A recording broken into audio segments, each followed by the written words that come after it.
Conexão Esperato. Uma produção Esperato Investimentos. Tudo o que você precisa saber sobre o mundo dos investimentos.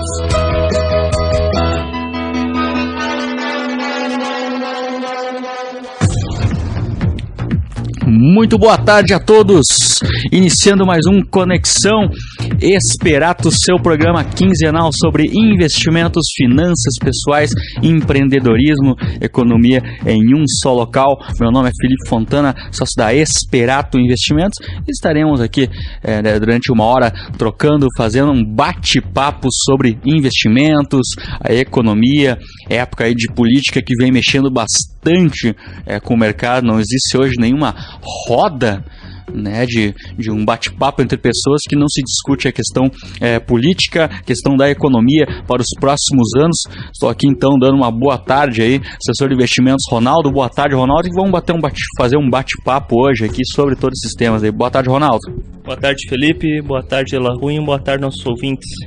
Ano eleitoral sempre se debate, né, Felipe? Muita oscilação no mercado, muita oscilação na economia. E quem que vai ser o candidato eleito, né? Exatamente. Muitas variáveis, muitas incertezas. A única certeza é a alta do dólar, né? Não tem como a gente não falar dessa moeda forte, a moeda nas principais moedas hoje, né? O ouro e o dólar, né? O ouro, questão de troca, e o dólar, por toda uma questão de trocas comerciais, né?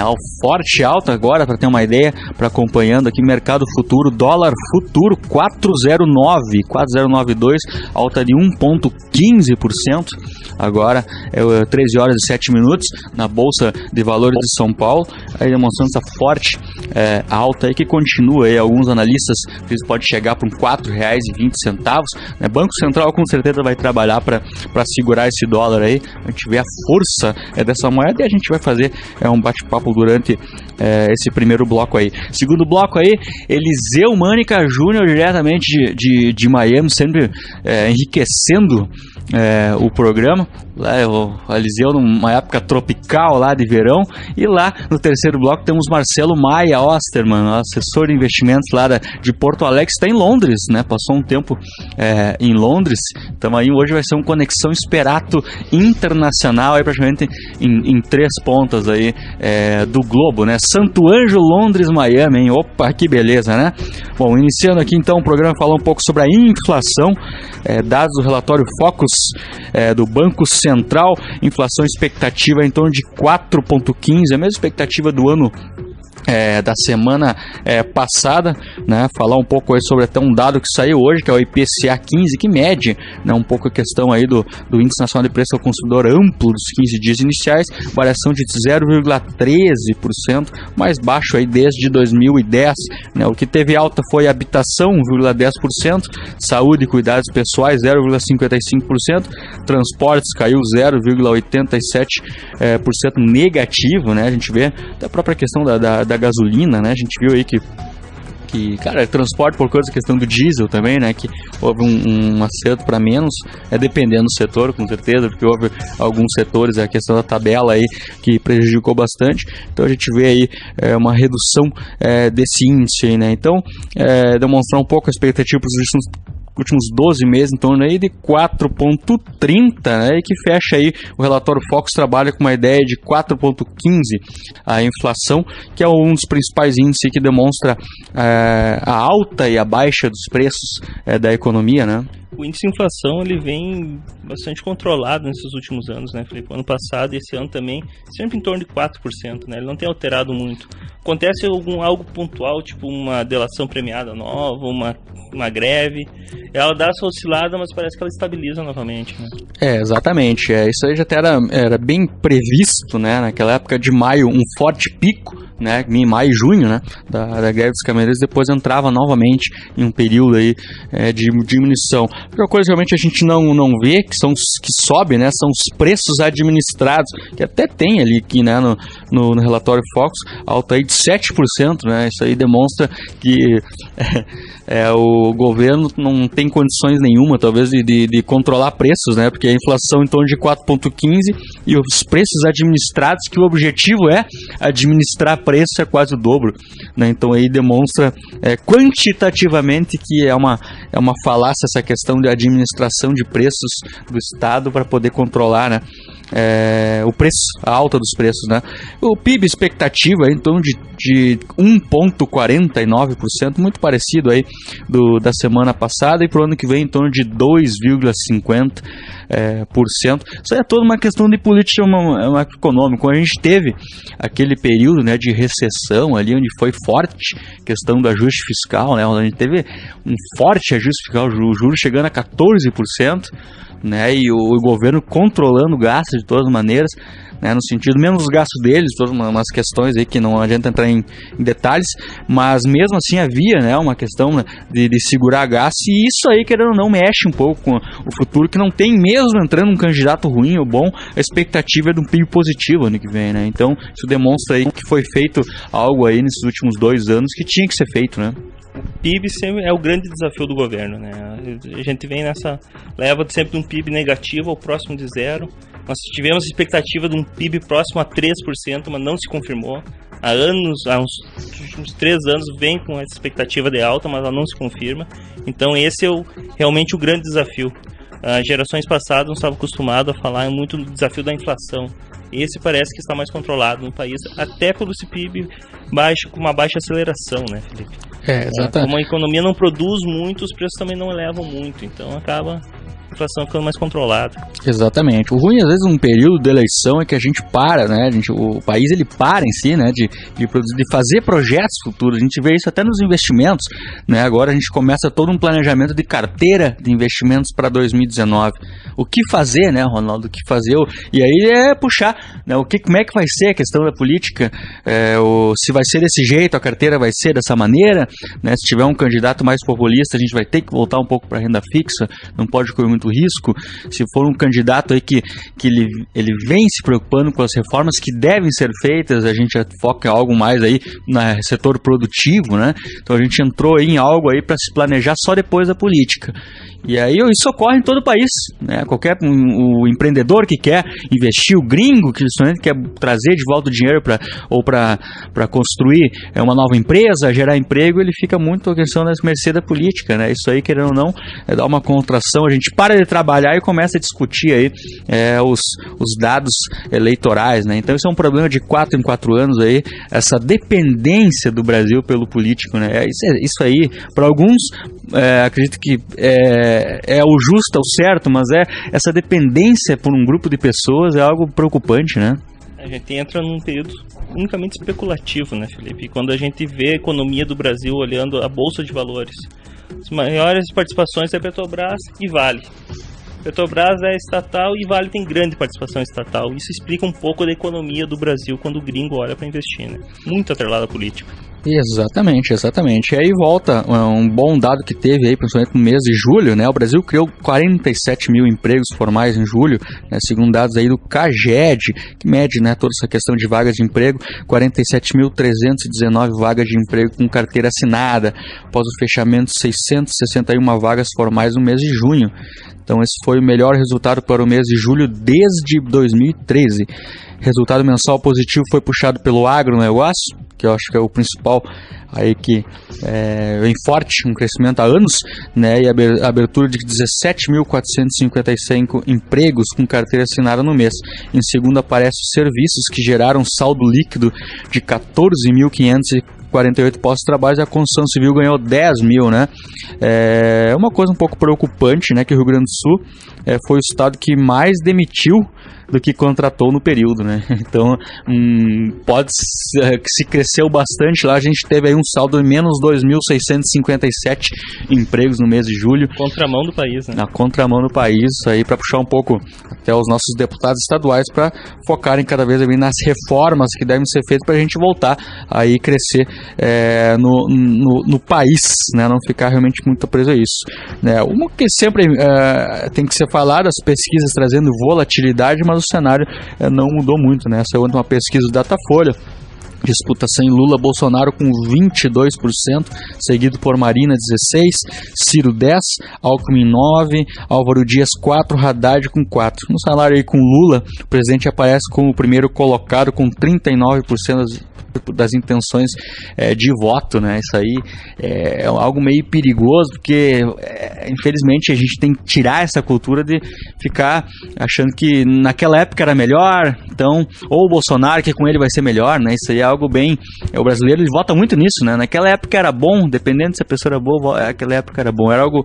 A gente tem que mudar isso aí, né? Tem a cultura do salvador da pátria, como se uma pessoa tivesse o dom de controlar tudo, né? Exatamente.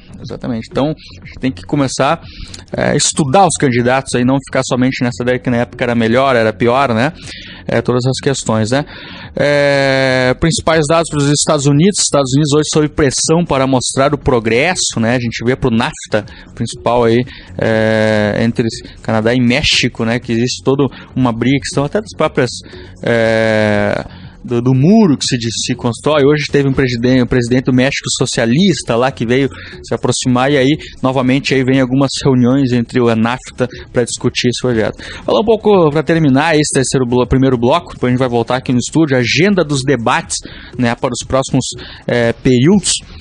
Agora hoje praticamente 23 de agosto, né? Dia 27 de agosto tem o debate dos presidentes na Jovem Pan, e dia 27 de agosto até 31 de agosto no Jornal Nacional da Globo, entrevista com os principais candidatos a presidente, né? No 31 de agosto, pessoal, aí daqui uma semana, começa o horário eleitoral gratuito em rádio e TV.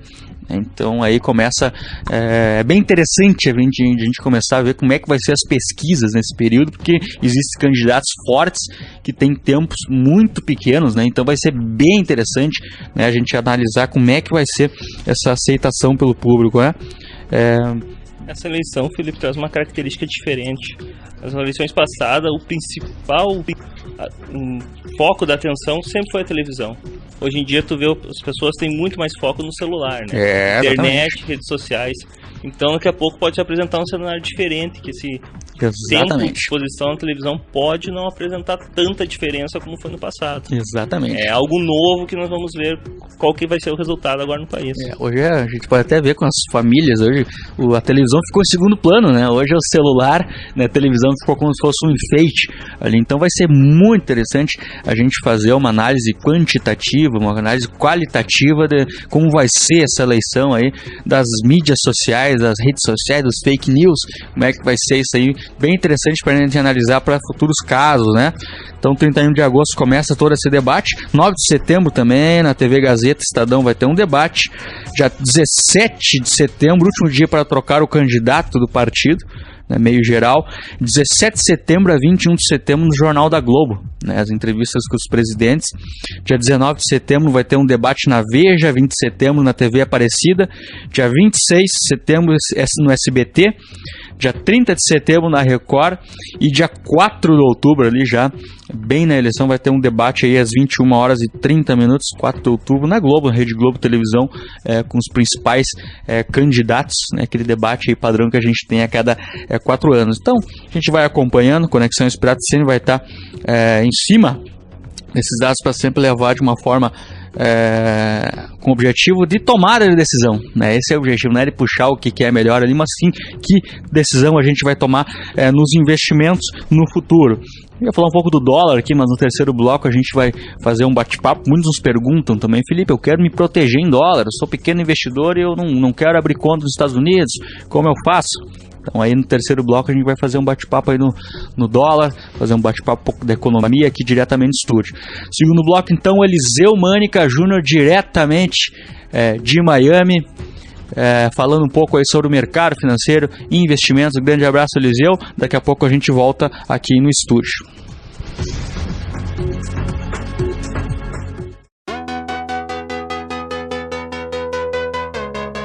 Conexão Esperato. Uma produção Esperato Investimentos. Tudo o que você precisa saber sobre o mundo dos investimentos.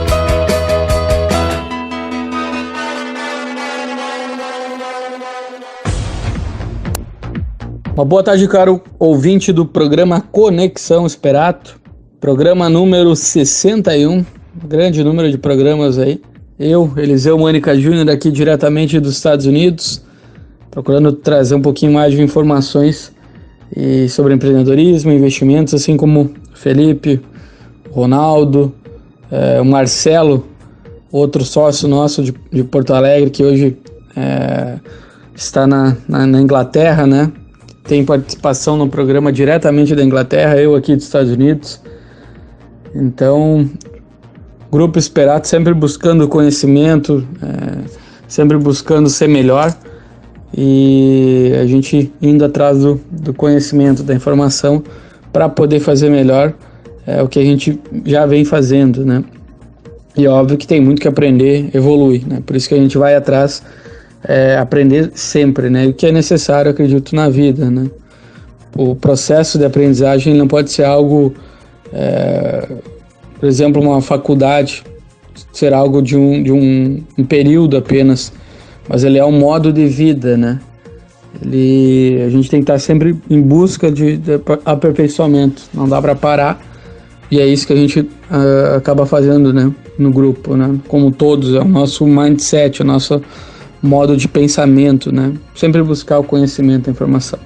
Tivemos o fechamento nesse segundo trimestre dos resultados, né? Agora em agosto, os resultados das companhias de capital aberto no Brasil, e como esperado, ocorreu um aumento aí de modo geral de todas as companhias abertas, né? Hoje a gente tem ao redor de 450 companhias abertas, ou companhias com capital aberto na Bolsa de Valores, e em média o aumento nos lucros foi de 22% de modo geral, né? No Brasil existem cerca de 450, 440 companhias, né, negociadas na Bolsa de Valores. Só como efeitos de comparação, nos Estados Unidos existem mais de 7 mil, né? Claro, uma economia mais madura. Só por curiosidade também, só o valor de mercado da Apple, ela dá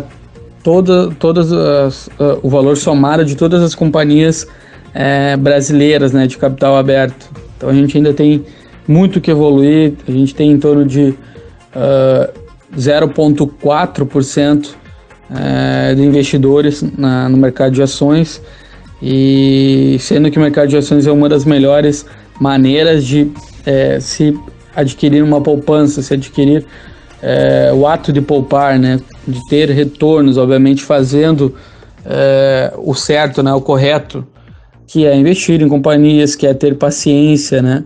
E hoje eu vou comentar um pouquinho mais sobre a questão de que muitas vezes a gente coloca o investidor no mercado de ações, ele coloca o foco apenas no retorno das ações, né, no retorno do capital dele, sendo que é a única coisa que ele não pode controlar. E eu vou explicar um pouquinho mais no decorrer aí da minha participação no programa, né. Risco, custo, tempo, comportamento e retorno. Essas são algumas das características que fazem parte aí de quem quer investir no mercado de ações, né. Só um deles a gente não controla, e é o que a gente mais coloca foco, né, quando investe no mercado de ações.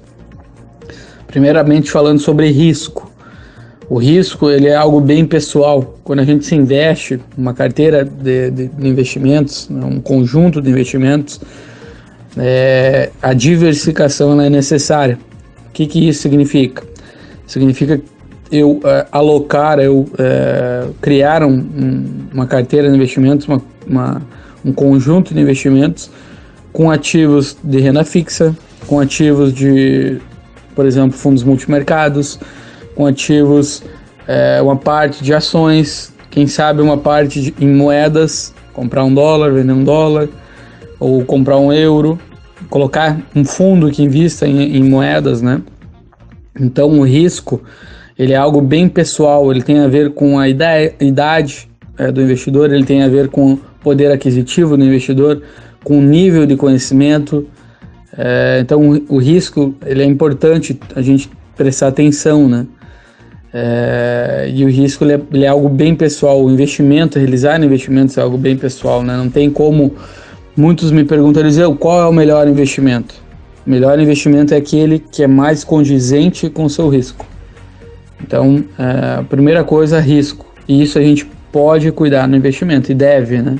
Segunda questão, o custo. Principalmente no mercado de ações, custo a gente também tem um poder de decisão, depende da gente. Então, o custo tem a ver, por exemplo, com a compra de um determinado ativo.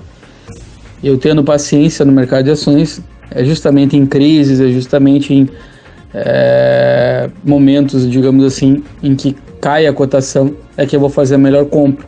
Então isso, aliado a alguém que tenha conhecimento, junto com um controle emocional, porque é preciso ter uma evolução, digamos assim, um controle emocional, ser paciente, isso vai tornar mais fácil para eu comprar ações, por exemplo, comprar um determinado investimento com custo baixo, principalmente em momentos de crise, que são feitos os melhores negócios, as melhores compras e o melhor custo, né? Terceiro fato que eu posso controlar, que o investidor pode controlar no investimento, é o tempo. O tempo, quanto mais tempo no investimento, mais tempo para ele maturar, mais tempo para os juros compostos trabalharem, né? E obviamente mais fácil para se conseguir chegar a determinado objetivo, né? Então o tempo é necessário nos investimentos. Uma frase que eu já utilizei várias vezes aqui: não tem como fazer um bebê em um mês, engravidando 9 mulheres, né? Então tem que ter um tempo para certas coisas maturarem, e assim também nos investimentos, e isso a gente pode também controlar, né? Quarto fator que a gente pode controlar nos investimentos é o comportamento nosso, né? Esse comportamento tem a ver também com o nível de risco. Quanto mais a gente se conhecer, mais vai ter um investimento total, uma carteira de investimentos, um conjunto de investimentos com mais adesão, digamos assim, a nossa característica, né? Mais aderente à nossa característica, mais fechado com a nossa característica. Muitas vezes eu com a experiência aí de 13, 14 anos no mercado de investimentos, no setor de investimentos, a gente aprende bastante coisa com os outros, né? Com investidores, né?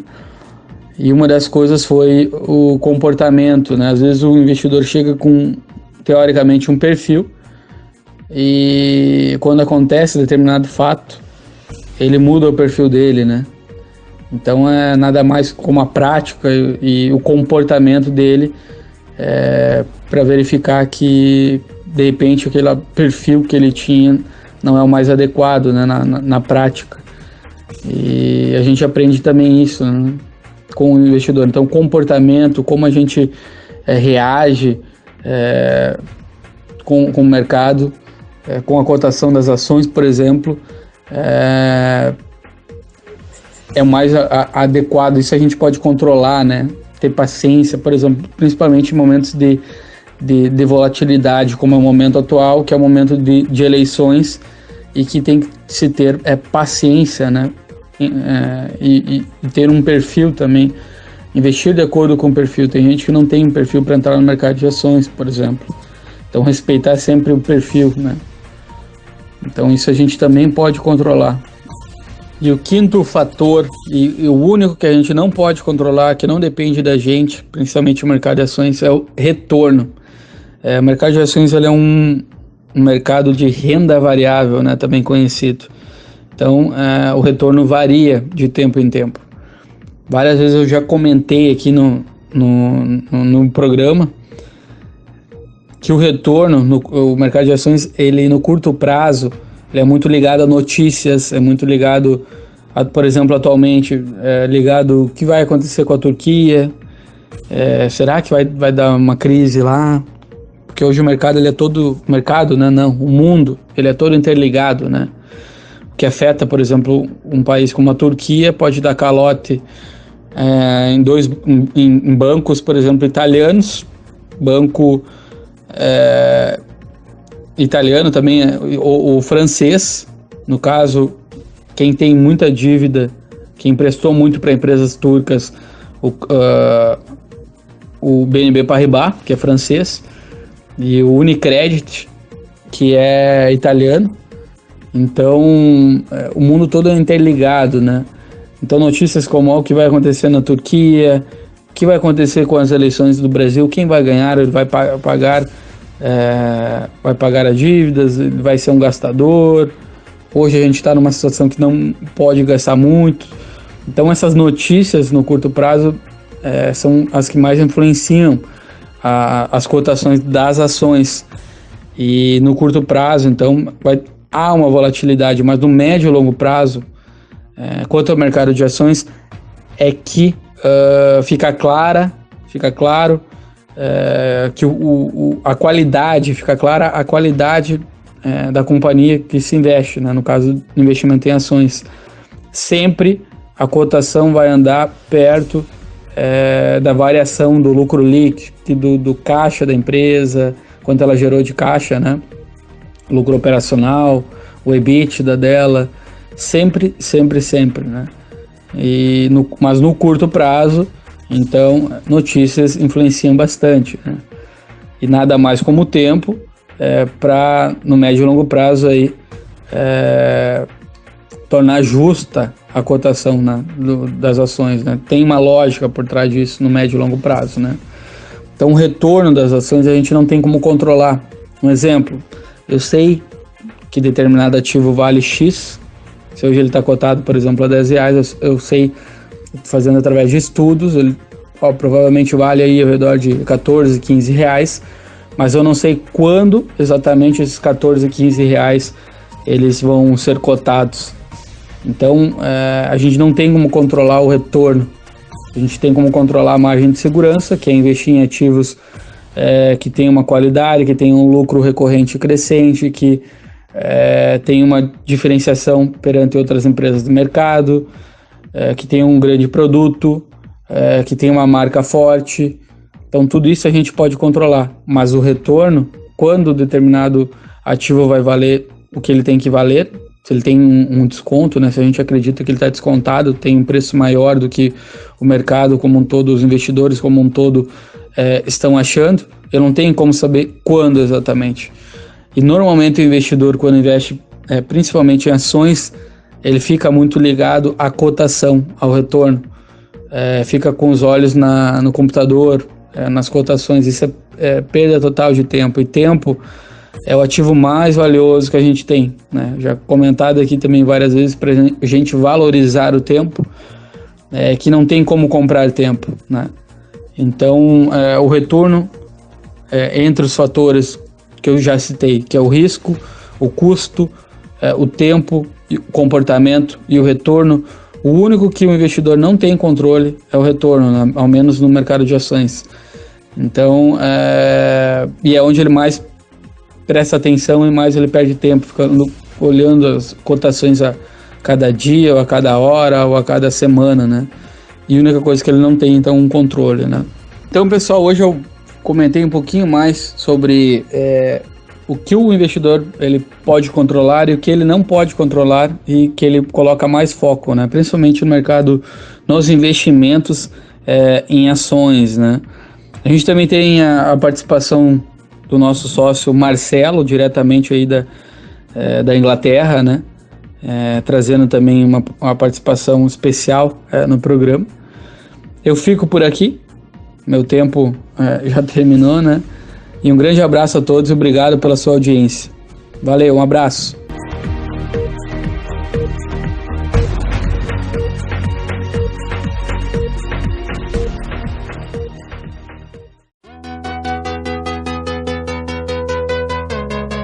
Conexão Esperato.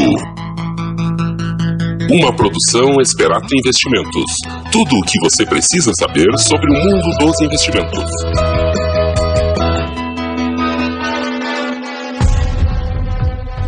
De volta aqui no segundo bloco Eliseu Mânica Júnior, terceiro bloco, né? Segundo bloco, né? Eliseu Mânica Júnior, diretamente de Miami, né? Um bate-papo bem interessante aí, né?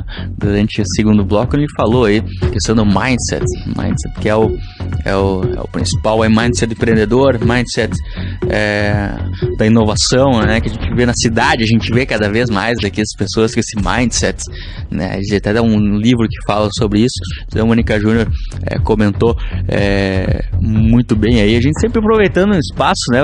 Convidando o pessoal para conhecer o coworking da Cluster 8, né, Ronaldo? Aí que vem para trazer essa ideia do mindset empreendedor, mindset inovador. Então é algo aí que vem muito a somar o Edilson. Um abraço para Edilson aí que deve estar nos ouvindo, né? E o local do empreendedor, o local, aquele ambiente, né, para levar a sua empresa para lá, ambiente para reuniões, né? Então é algo aí que com certeza aí vem a somar muito essa ideia do mindset que Eliseu falou, né? A ideia do mindset empreendedor, que é a ideia de sempre estar inovando. A inovação é o grande desafio hoje dos próximos tempos, né? O Cluster também tem uma agenda de eventos, né, Felipe? Bom, para abertura disseram o Michael, formado na Universidade de Chicago. Vai ter um evento agora com o Gustavo Canova, falando de empreendedorismo. Então sempre tem muitos eventos para quem quiser da comunidade, em várias áreas também. Está à disposição espaço para a gente conhecer. Exatamente, o objetivo é respirar empreendedorismo 24 horas, esse é o papel de longo prazo, acredito que o empreendedor tem que ter, né? E aí inspirar outras pessoas, né? É o momento do empreendedor, né? A gente teve momentos antigos aí que era outros tempos, né? Agora o momento é do empreendedor, de criar, não tem limites mais, né? Então o Eliseu Mânica Júnior sempre trazendo áudios interessantes diretamente de Miami. Com certeza Eliseu lá estava no calorzinho de Miami. E agora, no terceiro bloco, teremos Marcelo Maia Ostrom, assessor de investimentos da Esperato Porto Alegre, lá em Londres, passando, né, também uma questão no verão lá, né, um verão londrino também, né? Então, Marcelo Maia diretamente aí de Londres, trazendo uma mensagem aí do mercado europeu de investimentos lá. Então, daqui a pouco a gente volta aqui no estúdio. Olá, pessoal.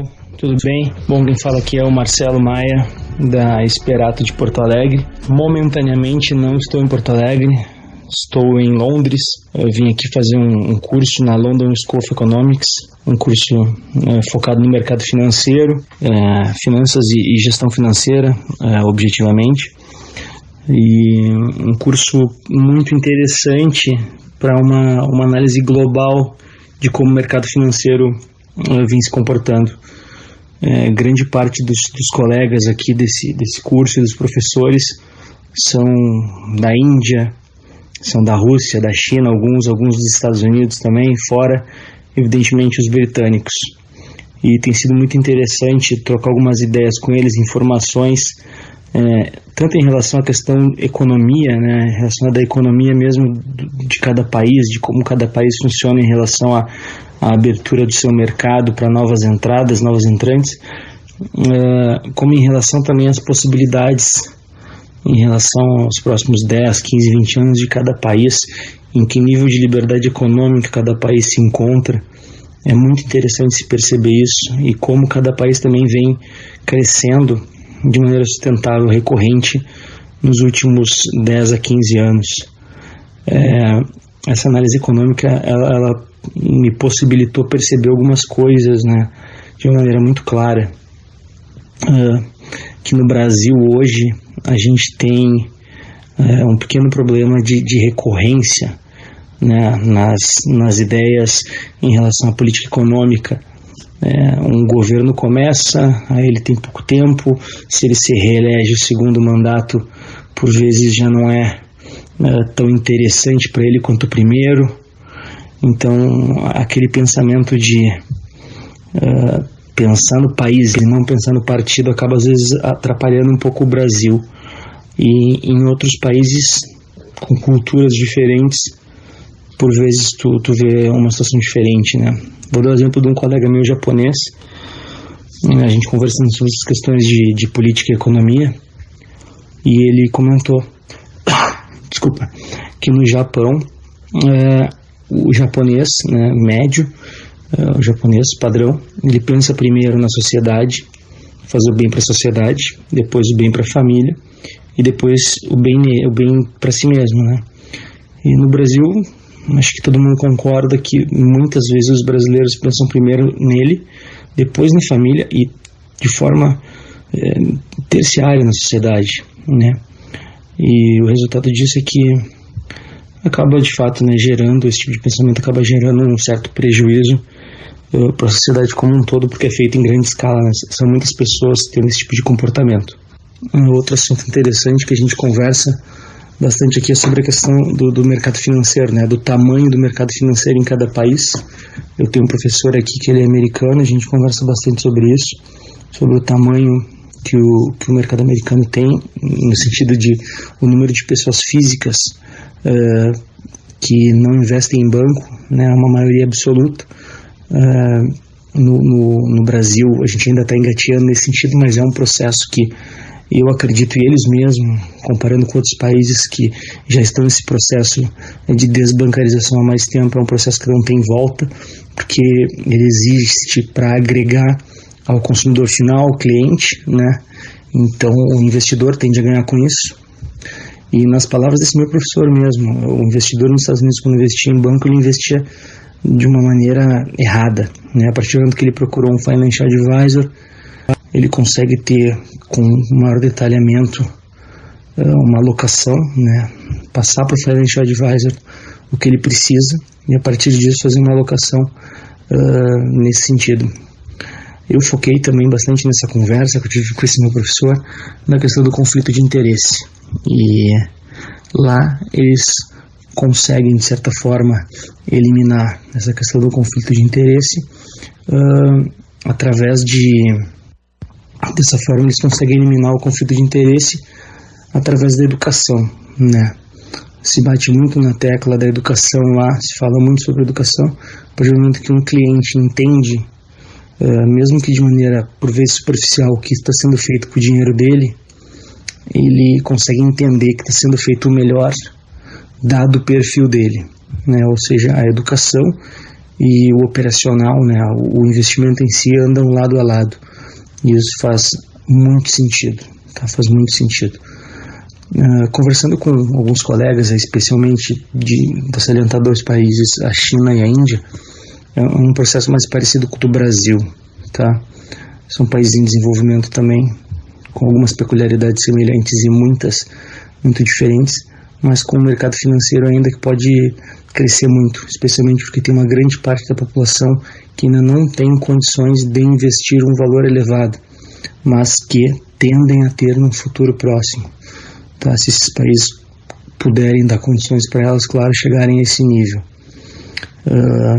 Nesses dois países também, hoje vivem um momento de migração, né? Os investidores vêm trabalhando cada vez mais fora de bancos, investindo cada vez mais fora de bancos, e isso acaba sendo uma tendência, de certa forma, global para esses países em desenvolvimento, né? Em relação a outros aspectos mais técnicos, a gente conversa bastante sobre economia comportamental, né?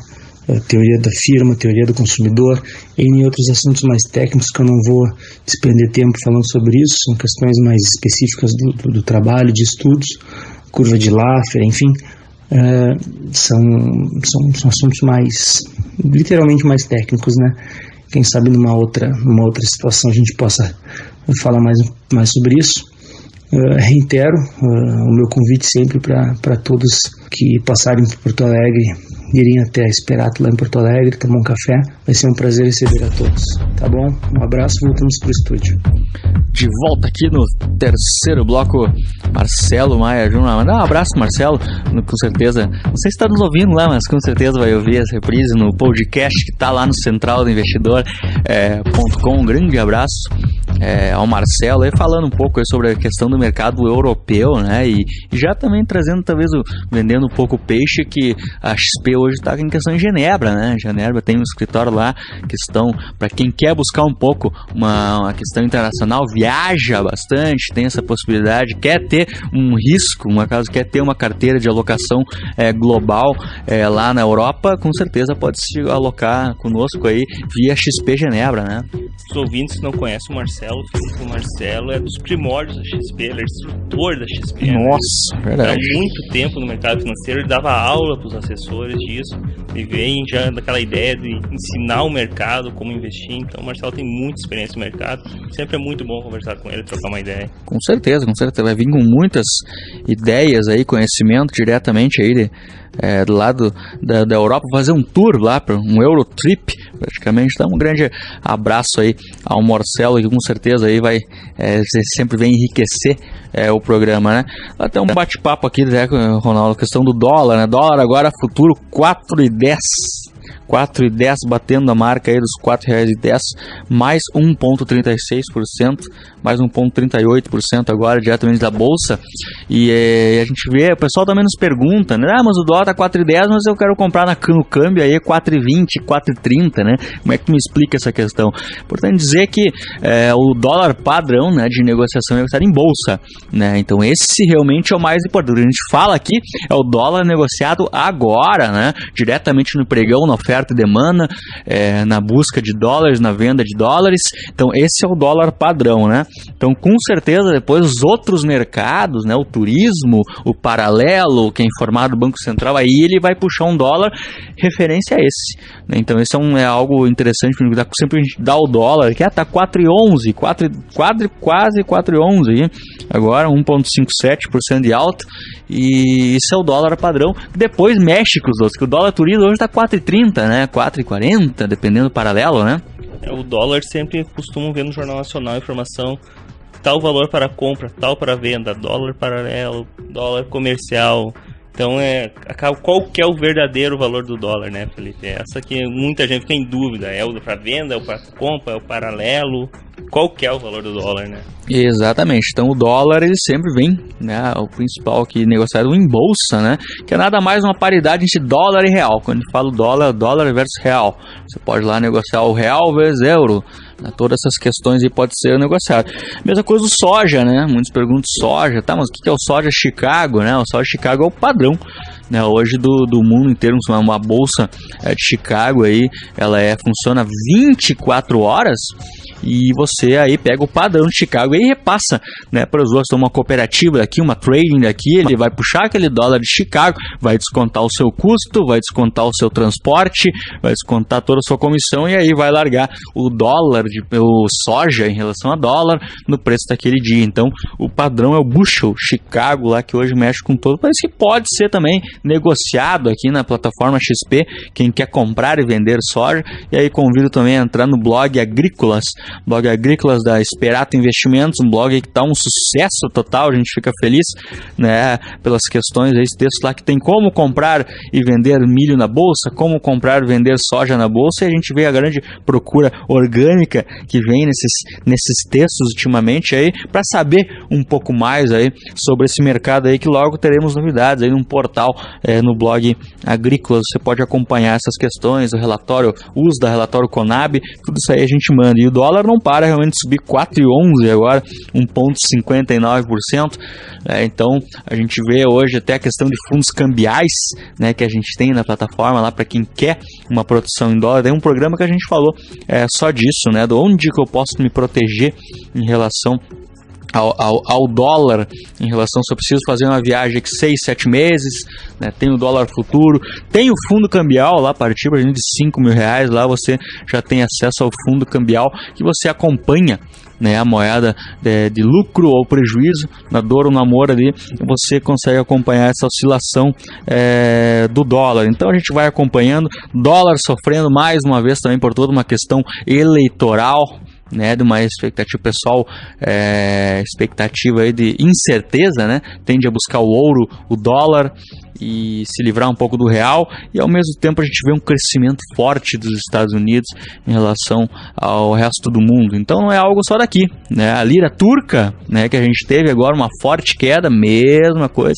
né? Isso mexeu com todos os padrões. Então é algo, um movimento que vem ocorrendo aí em todo o mundo, e aqui mais forte também por uma questão política incerteza, né? E o crescimento da China, crescimento em outros países asiáticos, o dólar, os Estados Unidos sempre continua sendo o porto seguro do mundo, né? Com certeza. Por mais que falem que agora a China vai ultrapassar os Estados Unidos como economia, o dólar está perdendo, estão imprimindo muito dólar, então está desvalorizando. Quando acontece qualquer oscilação mundial, todo mundo corre pro dólar americano. É isso aí, esse é algo aí meio padrão aí que o pessoal, padrão monetário que o pessoal cada vez mais tem escolhido o mundo inteiro, né? Então o dólar, o euro, uns falam em Bitcoin futuro, tem toda uma coisa expectativa, é uma moeda de confiança em relação a outras, né?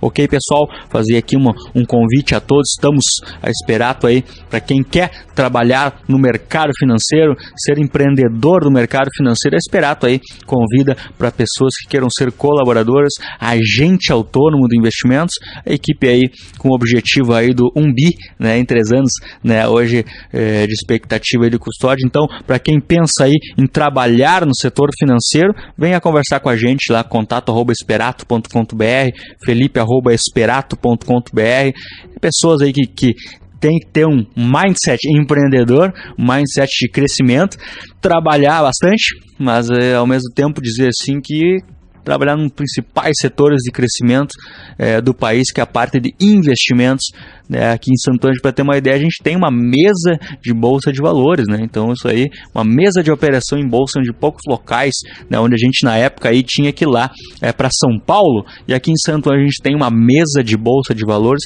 Então, para quem gosta aí de operações, quer aprender no mercado financeiro, conversa com a gente aí e vamos empreender no principal setor aí que vai crescer nos próximos anos. Ok, pessoal? Um abraço a todos, fiquem com Deus. Daqui 2 semanas a gente volta. Um abraço para Eliseu, Marcelo, boa viagem para os dois. E daqui 2 semanas a gente volta com mais informações do mercado financeiro. Até mais.